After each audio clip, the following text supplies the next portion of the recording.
Fala galera, tudo bem? Bora lá para a última sequência de videoaulas sobre isomeria. Começamos lá com a isomeria plana, foi uma videoaula. Depois isomeria espacial, falando de isomeria geométrica na segunda aula. E essa terceira aula é isomeria espacial 2, para falar do que? Isomeria ótica. Bora lá, só para lembrar aqui um pouquinho, né? Dentro da espacial tem dois tipos, cis-trans ou geométrica e a ótica. Hoje eu vou focar na ótica. Primeira coisinha importante aqui, ó, galera, trazer um pouquinho para cá. Seguinte, para que ocorra a isomeria ótica ou como observamos que ocorreu a isomeria ótica?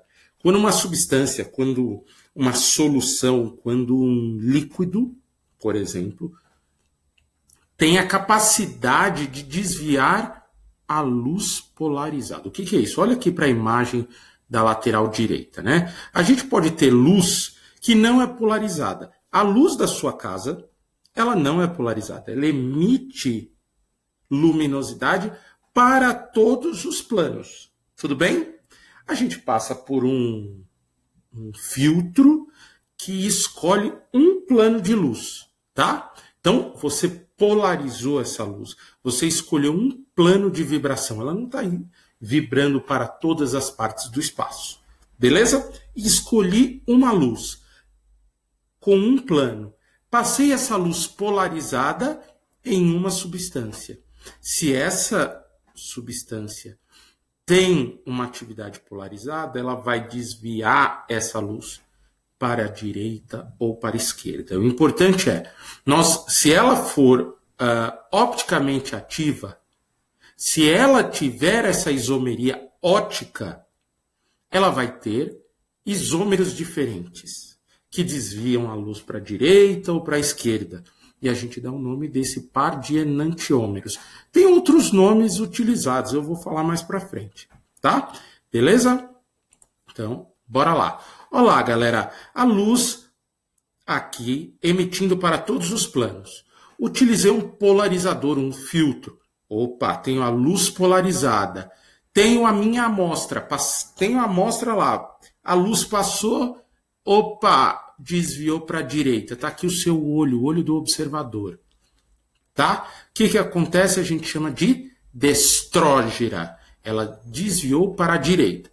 Agora, a luz emitindo para todos os planos. Passei por um polarizador.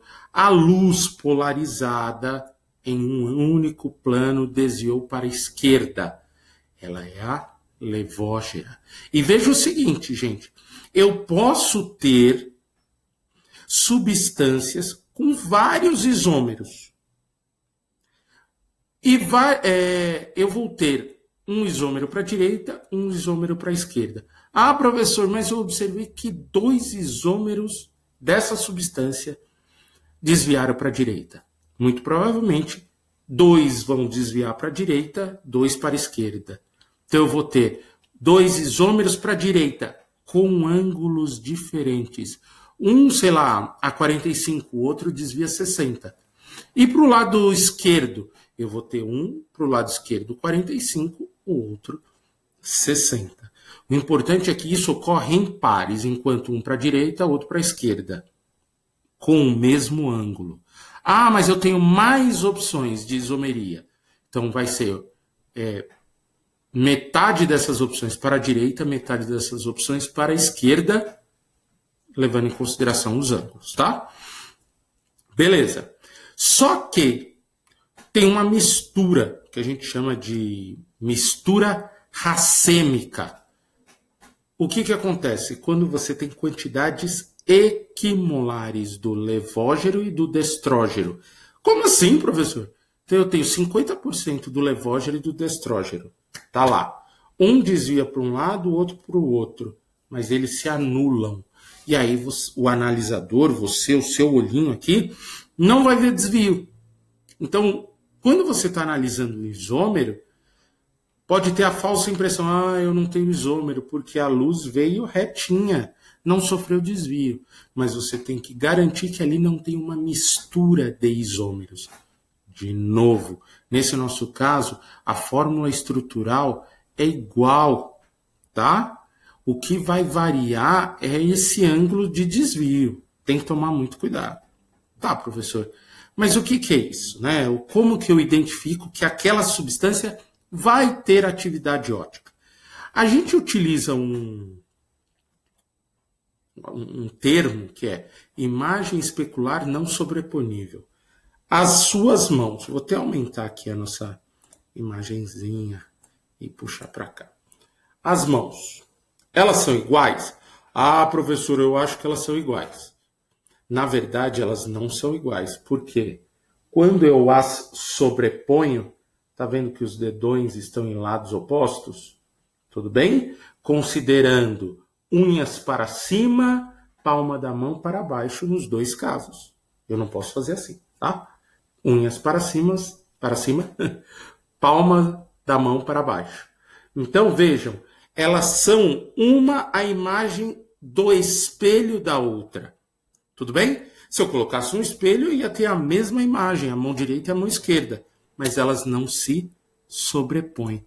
Isso é o que acontece com a nossa molequinha aqui. Veja, eu tenho um carbono com hidrogênio, cloro, bromo e flúor.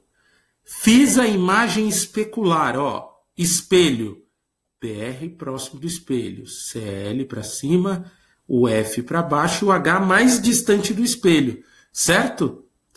Ou seja, esta primeira é a imagem especular da segunda. Vejam, galera, elas não são sobreponíveis, elas não são iguais. Se eu mudar ainda a posição desse flúor, desse bromo, vai me gerar outras opções, certo? Outras imagens possíveis. Para isso, percebam, eu tenho um carbono que tem 4 ligantes diferentes. Como assim, professor? Hidrogênio, cloro, bromo, flúor. São 4 ligantes diferentes. Eu vou ter um carbono que eu posso chamar de assimétrico ou quiral. Eu vou lá e coloco um asterisco nesse carbono. Tudo bem? Então, eu recebi lá na minha prova uma molécula enorme e eu preciso saber se ela tem isomeria ótica. O que eu procuro? Carbonos que tenham 4 ligantes diferentes. Se não tiver, não tem isomeria ótica. Tudo bem? A prova do vestibular não vai pedir para você determinar ângulos de desvio, mas ele vai pedir para você determinar se há essa atividade ótica ou não. Procura carbono assimétrico ou outro nome é o quiral. Tá? Aqui, ó, de novo, vejam, esse carbono aqui de baixo não é um carbono quiral, porque ele tem hidrogênio, hidrogênio e hidrogênio. Tá? Agora o carbono de cima é quiral, porque ele tem cloro, hidrogênio, flúor e um CH3. Tá? Fiz a imagem especular, espelho, de novo. Ó, flúor para cá, cloro para lá, o hidrogênio para cá. Esta imagem da direita não sobrepõe de forma correta da esquerda. Nome: enantiômeros, enantiomorfos e antípodas óticos. Tá? Eu pensei que tinha escrito 2 vezes a mesma coisa. Enantiômeros, enantiomorfos ou antípodas óticos. Olha aqui, galera. Só que assim, se eu não tenho uma luz polarizada ali para olhar e falar, opa, essa luz polarizada, eu vou passar no equipamento para ver se ele desvia para a direita ou para a esquerda. Não tenho isso disponível no momento. Mas me foi apresentado as 2 moléculas, as 2 estruturas. E eu tenho que determinar quem é levógero, quem é destrógero, ou melhor, nós vamos adotar o sistema RS, tá? RS. O que a gente vai fazer? E esse é o slide muito importante da nossa aula. Tá olhando esse carbono aqui, primeiro, esse carbono aqui não é assimétrico. Ele tem 3 hidrogênios. Esse carbono aqui não é assimétrico, tem 2 hidrogênios, tá? Aqui é um CH3, aqui é outra coisa diferente. Esse carbono aqui de cima tem 3 hidrogênios, não é assimétrico. Agora, olhando de baixo aqui, esse carbono tem um hidrogênio lá no fundo, ele tem um bromo aqui para frente, veja que ele está até com um bastão contínuo, uma ligação contínua. Ele tem um CH3 e aqui ele tem um etil. Ah, professor, mas aqui é carbono e em cima é carbono. Não, você vai ver toda a partezinha, todo o restante da molécula. Aqui é etil, aqui é metil. São diferentes, esse carbono é assimétrico ou quiral. Perfeito. Vamos olhar o seguinte. Olhando para esse carbono, tá? E eu vou até colocar o apontador para ficar mais fácil, ó. Olhando para esse carbono aqui, tá? Identifique qual é o ligante com maior número atômico. Ah, o maior número atômico aí é o bromo. Tá? Você olha na tabela periódica, o bromo tem maior número atômico, 37. Olha eu, 37. O bromo tem maior número atômico, tá bom? Depois, quem tem maior número atômico? Ah, é o C, né? O carbono, não o hidrogênio. O hidrogênio é 1, carbono, o número atômico é 6. Então, tá vendo que eu tô desviando? Opa, volta aqui. Eu tô seguindo na sequência horária de número atômico. É esse, depois é esse, depois é esse aqui, ó. Tá? Maior, intermediário, intermediário, menor. Eu mantive o sentido horário de maior número atômico, né? Ó, bromo, depois tudo aqui, levando em consideração, porque se eu comparar os dois, né? Aqui é carbono e carbono, mas aqui, ó, a quantidade de átomos que tem, e depois aqui. Sentido horário. Tudo bem? Olhando a imagem especular dele, ó, tá o maior aqui, certo? Maior número atômico é o bromo. Depois, quem tem maior número atômico é o hidrogênio? Não, é essa parte. Tá vendo que a imagem especular dele gira no sentido anti-horário? Sentido horário, a gente dá o nome de R. Então, você põe o nome da molécula e na frente põe R tracinho, nome da molécula. O outro, você põe S tracinho, nome da molécula. Então, é uma representação RS, tá? Representação RS. Perfeito? Tranquilo? De novo, observe os números atômicos. Beleza? Tá, aqui alguns exemplos de isômeros, tá? A gente tem a mesma fórmula molecular, a mesma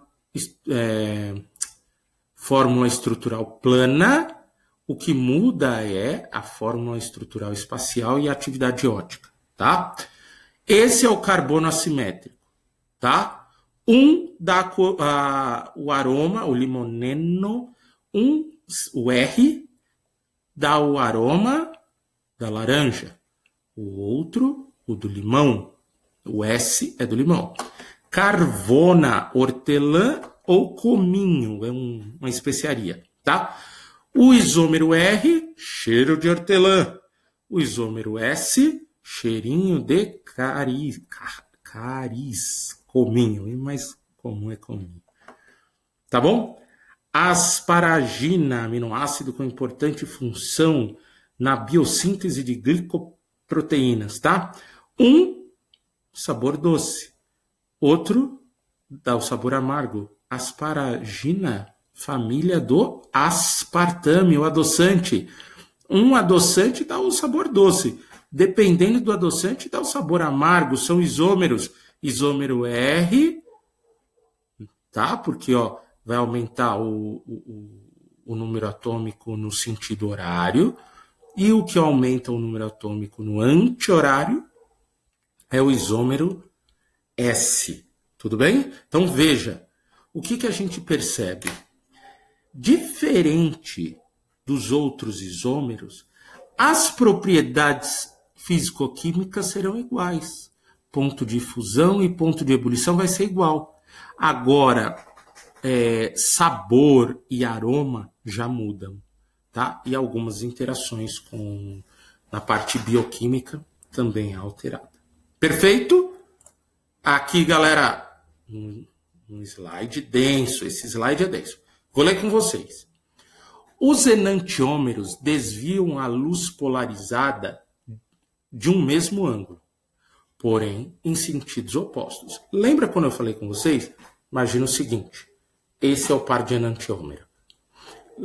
Em referência à normal, a física é a normal. Sei lá, esse desloca 30 para a direita, esse desloca 30 para a esquerda. Beleza? Imagens especulares. Os diastereômeros ou diastereoisômeros, tanto faz, são compostos com atividade óptica, porém desviam a luz polarizada em ângulos diferentes. Consequentemente, não são imagens especulares. Dá uma olhada. Esse aqui, sei lá, desviou 60. Esse desviou 30. A fórmula é a mesma. Certo? Porém, eles desviam em ângulos diferentes. São diastereoisômeros ou diastereômeros. Ó, essa é a imagem especular desse. O ângulo vai ser igual, só que eles vão desviar para lados diferentes. Olha para esse aqui. Os dois são enantiômeros, ângulos iguais. Porém, se eu comparar um desse lado com um desse, eles são diastereoisômeros ou diastereômeros.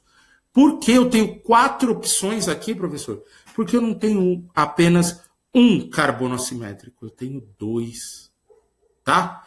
Eu tenho a possibilidade, eu tenho 2 carbonos assimétricos, 2 carbonos quirais, eu vou ter 4 possibilidades. Ó, esse carboninho tem todo o C dupla OH, OH, H e todo esse restante. Esse carboninho aqui tem H, OH, é esse lado que é diferente deste lado. Tudo bem? Perfeito? Então, repetindo, mesmo ângulo, porém lados diferentes, enantiômeros. Tá? Ângulos diferentes em relação à normal. A gente diz que eles são diastereômeros ou diastereoisômeros. Eu prefiro o segundo, trava menos a língua. Tá? Tá, professor, como que eu calculo a quantidade de isômeros que eu tenho? Seguinte, verifica o número de carbonos assimétricos ou quirais. Ó, eu tenho um carbono assimétrico ou quiral. Eu terei uma molécula e a imagem especular. Terei 2 enantiômeros. Uma molécula e a imagem especular. 2 enantiômeros. E eu vou ter uma mistura racêmica. Se eu tiver 50% de cada um, eu vou ter o quê? Eu vou ter um teste em que não desvia a luz polarizada. Então, 2 isômeros ativos. O que causa desvio para a direita e para a esquerda. Porém, uma mistura racêmica. Perfeito? Agora, olha o lado direito aí. Eu tenho 3 carbonos assimétricos. São 3 carbonos que cada um tem 4 ligantes diferentes. Perfeito? O que acontece?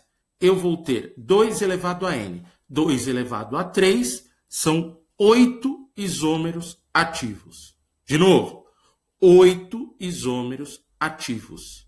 Tudo bem?